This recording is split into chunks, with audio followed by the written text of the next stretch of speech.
Greetings, salutations, hello. Thank you for joining us. This is episode 3 of the Exorcism Team discussion. Topic: alters. Do Alternate tell. personalities. Alternate personalities. Yes, Key distinction. right. Which was made. But then we had to go do a costume change to come back. So I'm glad you redistinguished it. Yep. Okay. And speaking about distinctions, a minor correction. In the first video, we were talking that a personality is the combination of characteristics or qualities that form our character. An alternate personality is the whole new combination of characteristics and qualities that have been created due to a traumatic event. But the whole new combination, that was an error that I put it that way, because it doesn't mean that you go through a trauma and then all of a sudden you have Popeye come up, and then all of a sudden you have a Smurf come up, like completely different personalities. No, they're different, but from the core, but it's not like that exaggerated where it always, in every instance, has to be a whole new combination. But that, my little Popeye reference, kind of got me thinking about a story about the now deceased actor Robin Williams. When he was a child, his parents were really, really rough on him. They beat him and stuff, but they would make him stay in a dark room for like 3 days in a row with no food, can't get out to use the bathroom. Wow. And he credits that as where he developed all of his characters. But That's terrible. that is so terrible. But when you see him, like, especially personally, like I've heard friends of his talk about him, and they're like, he's always on for people, but for a few people, he was just himself. But that talks about, different things coming up all the time, performance mode. Mm-hmm. And if you're performing for people, you're not your true self. If you have to perform, that's a whole place of anxiety that you're reaching down into to live life from. That's terrible. And if you watch, and not to go too far into Robin Williams, but like appearances he made on like talk shows like The Tonight Show or something like that, always on. And he was jumping from personality to personality to personality. And sure, he was funny, but you could tell there was something very splintered about him. And, I never knew that. That kind of says a lot right there. Because how could a kid cope with his parents who's supposed to be his protector, doing that to him? And God makes us to admire our parents and look up to them because they're supposed to represent God to an extent. So that right there really shattered him, apparently. For now, something that an alternate personality does is it is there to facilitate growth, to move forward. So you're talking about Robin Williams, his character, his identity, he had to always be on. Now, that right there is like the most fragmented description you could call, because that's impossible. And something always has to be up. See? Right. That is just like, you can see the inner workings of the soul there. I can't let you appear stupid. I can't let you be hurt. I can't let you be mocked. Or I need to control you being stupid. Right. So something that we were talking about in the previous weeks was how an altar that's just kind of splintered and hasn't been integrated back to the person, they are summoning demons and just allowing the demons to work through. But manipulation and control, there are demons that do that has written all over it. If anyone's ever had a really let's say an abusive childhood, trauma occurred, but then as they go into events or circumstances to where they get super easily embarrassed and they don't know what to do, I've seen people just kind of fall down and like cry like a kid, beating their hand on it, because it's just, they're overwhelmed. To just, it's like they're reverting back into that child or that teenager. Right. If they were in a public setting, all right, so they had a breakdown in front of somebody that, like, maybe they didn't feel the priority to control their emotions, but in a public setting, they're just going to straight up lie or do whatever they can to keep the illusion going that they are strong, that they can go forward, that they are accepted.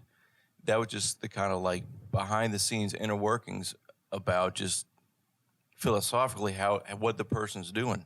They're letting that demon continue the facade because they're so broken. They're allowing that manipulation control, which goes right into, lying, lying, keeping up a deception, just to try to fit in. And we all kind of felt an altar manifest in our own lives, and you kind of think back and you're like, well, I guess that thing was acting out on me. But I had a particular time I was doing something at work, and it was a very mundane thing, and these people come up to just talk to me, and I started to feel overwhelmingly embarrassed. And then I think that was an altar that was holding on to some embarrassment. But there was no reason to be embarrassed. I felt so uneasy. I felt immediately embarrassed. It's like, where is this coming from? I'm sure there was a demon there. But it's, once we learn all these things, it's like, it's not just something that we're learning. We experience it so much. And really, think about in your life when you reacted in a way that's, okay, why did I just do that? Okay, what am I holding on to there? Sometimes God's going to bring that up, let you see it, let you see what's in you, because he needs to do a little work to get that thing up. So sometimes demons manifest and they do their things. Sometimes God's bringing something up to the surface to deal with. And maybe we are reacting. Maybe he'll let a demon kind of get up to the surface because he needs to show you what's going on. Maybe it's a personality, something like that. But so things can be triggered by life. Your memories, your reactions, all these things that alter anything that altar's holding on to. When it sees it in your waking life, it may be triggered to react. It may be triggered to protect. It may come up as a demon manifesting. It may come up because something's so on the surface because God's trying to get it out of your body and out of your life. So there's all kind of reasons why we kind of manifest and these things happen. We've even seen them manifest with certain songs or movies or, things that were occurring in the trauma that took place. And those are interesting. Right. Wow. It puts a reality on all that we learn. And all that we see, it puts it into reality. Yeah, and that's something that you were saved from.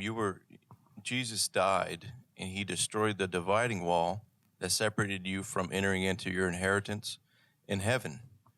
Jesus saved us from the futility of thinking, of man's wisdom, of trying to get through this thing apart from Christ. Yes. Wonderful segue. A thought just popped into my mind. So there's been kind of a craze of hypnotherapy. People resolving. Have you guys heard about this? Have you seen this? Yes. Yes. Well, I have. But I haven't done it, but yeah, go ahead. But I was in a dentist's office or something, and even the woman that was someone that worked there was talking about this show about hypnotherapy. I haven't seen the show, but she was very intrigued with it. She was talking about, how complex the mind is and how interesting this was and all these things. And so you where have you seen this at, Christopher? They have weight loss and smoking cessation classes, and what they do is they have someone who has a big demon come in and right. implant part of his demon into you, so you stop overeating and you stop smoking. Uh-oh. But then what do you start doing? What do you start doing? You start manifesting other demons, and eventually you're you gain weight and you continue to smoke, and it's sad because people really want to clean themselves up, clean their lives up, and because the church is not offering up the help that's needed. Yes. People are looking to worldly things to experience freedom. Right. And 6 years ago, you guys, I was bought into all that stuff. I would have recommended. I think I did even recommend to a guy. He lost time and all this stuff. I was like, go see a hypnotherapist, see what happened there. But really, hypnotherapy is hacking the mind, because doesn't the devil know how to deal with the mind? Okay, he knows all the intricacies of it. He can hack the mind, go in there, do all kind of stuff, and sometimes maybe he will make a person quit smoking, but then that person will never turn to Christ. They found their way. What do they need? This new age modality or whatever help them. So Jesus didn't help them. Why do they need Jesus? So that right there, so the enemy he loves offering you a counterfeit that will even work, but it won't take you to heaven. You'll be smoking in eternity instead of in this life, you know? For real. Yeah, like that's scary. It's like, so what does the person do? Do they start at 2 a.m. to 4 a.m. telemarketing business for that guy? Totally not Really? knowing it. That's just the And you know, we always need demon in there. right. We always need to throw our testimonies out there. But before I came to this church, before I set foot, I smoked about 1.5 to 2 packs of cigarettes a day. I came here. God completely took it immediately. I never had withdrawal. I never had anything at all. So God does all this stuff. Praise Now God. He is the answer, you know? That's So awesome. amazing. He's amazing. Yeah, I thought you were going to go a different way.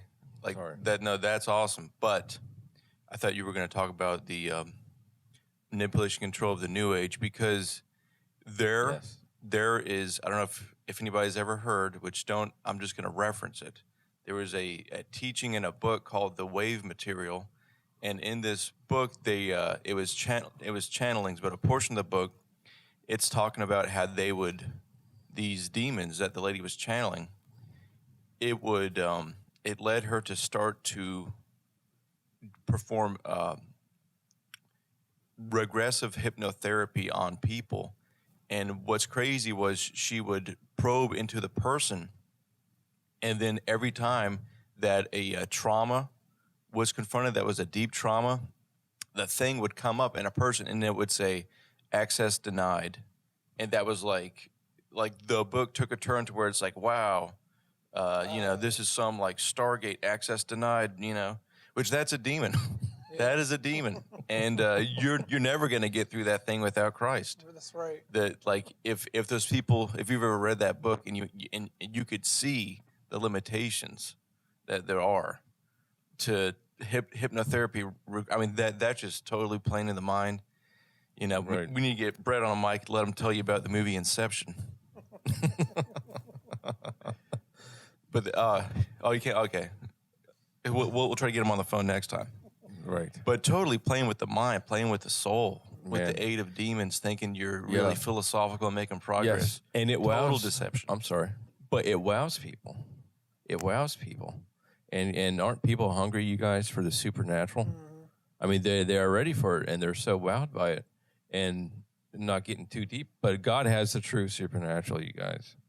God has the true supernatural. So, in closing, the hypnotherapy, that was exposing the soul, getting into different portions of the mind. Maybe or maybe not. The whole thing is a deception because they're doing it apart from Christ, and you're open to complete just vulnerability. I'll say that. Mm-hmm. You're so vulnerable to what you can see and sense without the discernment of the Holy Spirit and the Right. foundation of the authority of Christ, and that's very, very dangerous. Guys, I ran out of segues. Does anybody else have anything? Well, I'll just throw something out there. So the hypnotherapy stuff, they have a protocol that they use. They have a method about doing stuff. They do this, watch out for this, these signs, this. Well, God's shown us, God shows people how to deal with altars. So maybe next episode we'll talk about a little bit of protocol about how to deal with altars. Love it. Look, that segue just fell right there, was man. perfect. Yeah. Tune in next time, guys. All right, guys. Thanks for joining. Be blessed.